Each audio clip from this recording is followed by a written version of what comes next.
দিনাজপুরের নবাবগঞ্জের ঐতিহাসিক নিদর্শন সীতারকোট বৌদ্ধ বিহার সংস্কারের অভাবে তার ঐতিহ্য হারাতে বসেছে। বিহারটিতে সীমানা প্রাচীর না থাকায় পরিণত হয়েছে গোচারণ ভূমিতে। ভেঙে গেছে স্থাপনাটির বিভিন্ন অংশ। সীমানা প্রাচীর না থাকায় বেদখল হয়ে যাচ্ছে বিহারের জমি। ঐতিহাসিক এই নিদর্শনটি রক্ষাসহ সংস্কারের দাবি এলাকাবাসী সহ দর্শনার্থীদের। হিলি প্রতিনিধি আনোয়ার হোসেন বুলু রিপোর্ট জানাচ্ছেন ফরিদুর রহমান। দিনাজপুরের নবাবগঞ্জ উপজেলার ফতেপুর মারাস মৌজায় প্রায় ৩ একর জমির উপর অবস্থিত সীতারকোট বৌদ্ধবিহার। জনশ্রুতি রয়েছে রামের পত্নী সীতাকে পঞ্চবটির বনের গভীরে বনবাস দিয়ে তার থাকার জন্যে তৈরি করে দেওয়া হয় এই কুঠির।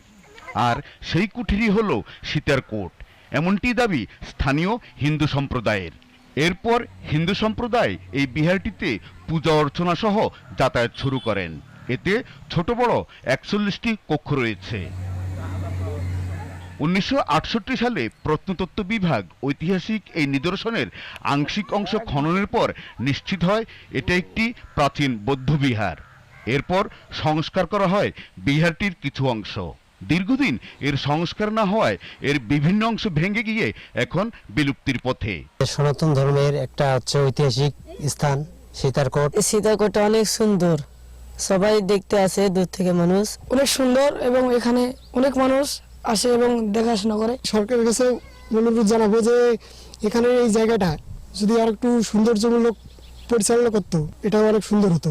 সীতারকোট বৌদ্ধবিহারটি সংস্কার ও এর সৌন্দর্য বৃদ্ধির লক্ষ্যে উপজেলা প্রশাসন থেকে ব্যবস্থা নেওয়া হবে বলে জানান এই কর্মকর্তা। সীতারকোট বিহার একটি ঐতিহাসিক বিহার। এটা দিনাজপুর জেলার নবাবগঞ্জ উপজেলা অবস্থিত।